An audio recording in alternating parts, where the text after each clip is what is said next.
Itong pag-a-adjust na to, ito yung kailangan natin para sa driving comfort natin at para din sa ating makina. Kadalasan yan yung mga nangyayari sa mga nagmi-misgear. Unang-unang nasisira sa kanila yung kanilang transmission.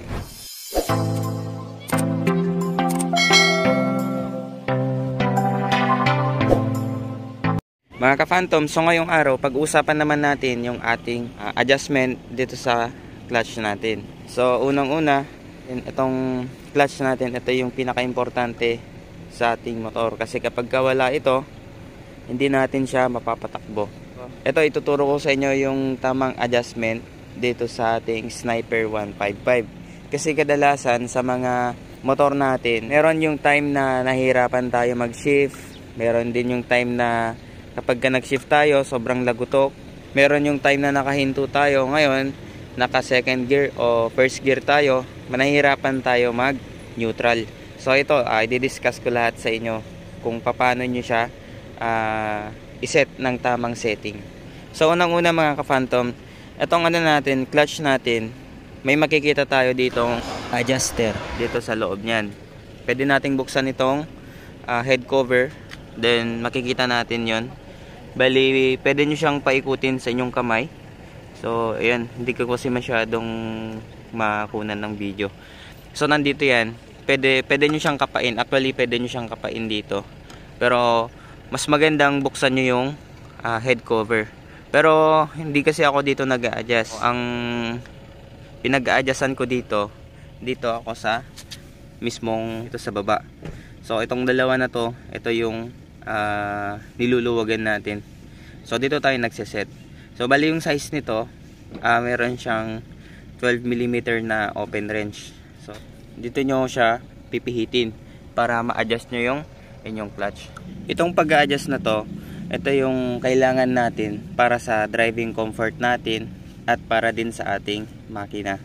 So unang-una, pagdating sa ating driving comfort kasi, kapag masyadong mababa yung ating clutch, katulad niyan, kapag ganyan lang yung yung kababa niya, anytime kasi pwede tayo mag misgear. Pero yun kasi base experience ko, meron yung time na kapag mag-shift tayo, lalong lalo na kapag nasa mababang takbo tayo, meron yung time na mahirap natin ipasok yung ating gearing. Mas magandang kapag nag-set tayo ng ng clutch setting, mas magandang kahit may konting clearance lang, kahit ganyan lang siya.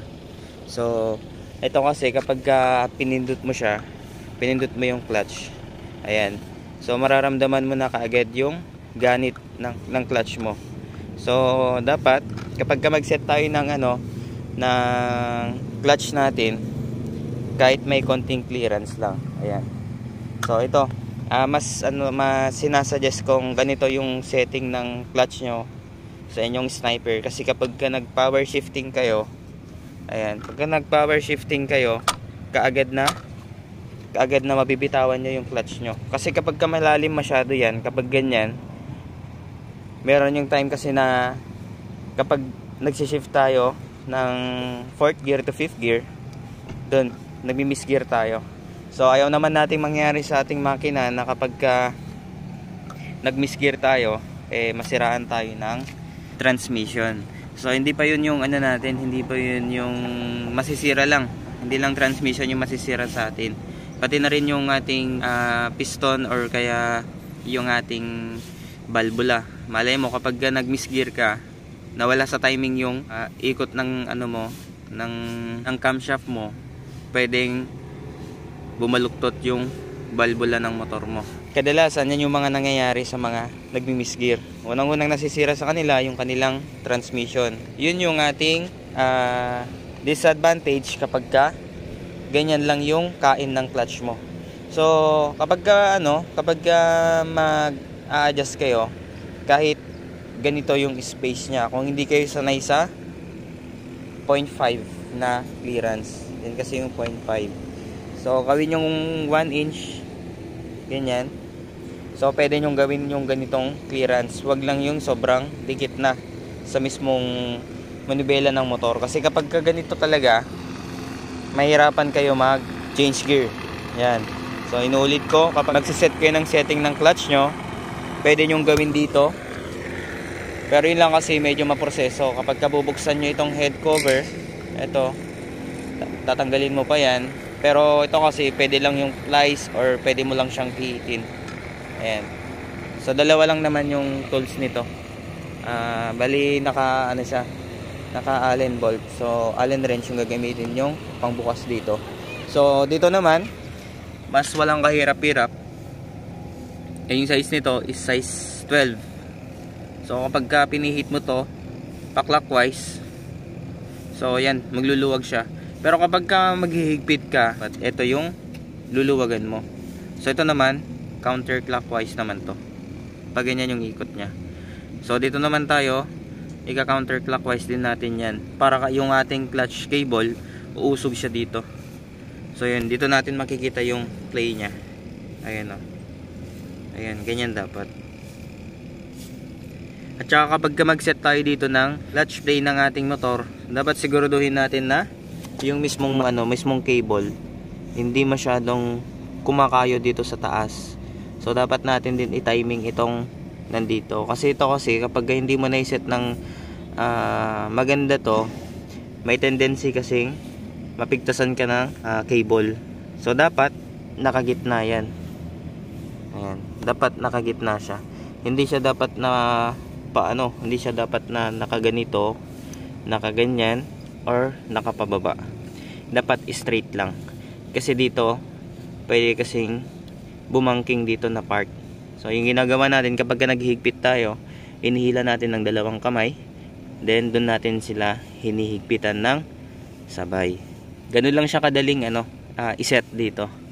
So yun kasi kapag kapag hindi mo kasi nahigpitan nito, gagalaw kasi to. So wala kasing dapat yung maganda dito, meron pa siyang isang lock dito para kapag hinigpitan mo to, ayan, hinigpitan mo para hindi na sana gagalaw. Pero ang ginawa ko dito, para mahigpitan mo siya, pwede kayong gumamit ng dalawang 12mm na wrench or pwede kayong gumamit ng isang plies, then 12mm na wrench kung wala kayong dalawang 12mm na open wrench. So bali kapag nahigpitan nyo yan, kailangan nyo ding i-check yung play ng clutch nyo. So dapat ganito lang siya, dapat ganyan lang yung play nya. Kasi kapag nakasagad yan, mauubos yung lining mo kapag ganyan lagi.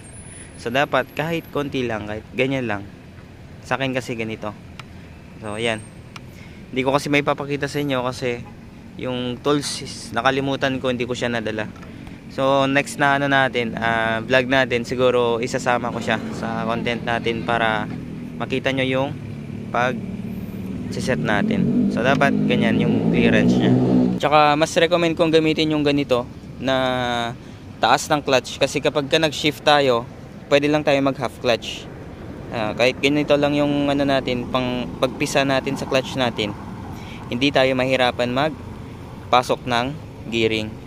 Kasi kapag ganito, hindi na tayo makakapag half clutch niyan. Half na talaga yung pumapasok niyan. Ganyan lang. So kapag nag-clutch tayo, hindi naman porke na ganito kataas, i-full clutch mo siya ng ganyan. Ang maganda dito, pwede mo siyang i-half clutch. So kapag naka-half clutch naman yan, hindi nagagalaw yung motor natin o hindi na siya tatakbo. So kapag nagbitaw tayo ng clutch, dahan-dahan lang natin, doon na siya tatakbo. So ganun lang yung yung tamang setting natin dito sa clutch natin. So kung nagustuhan nyo yung ating video at hindi ka pa nakasubscribe sa ating YouTube channel, please subscribe and don't forget to hit the notification bell para lagi kang updated sa ating latest videos.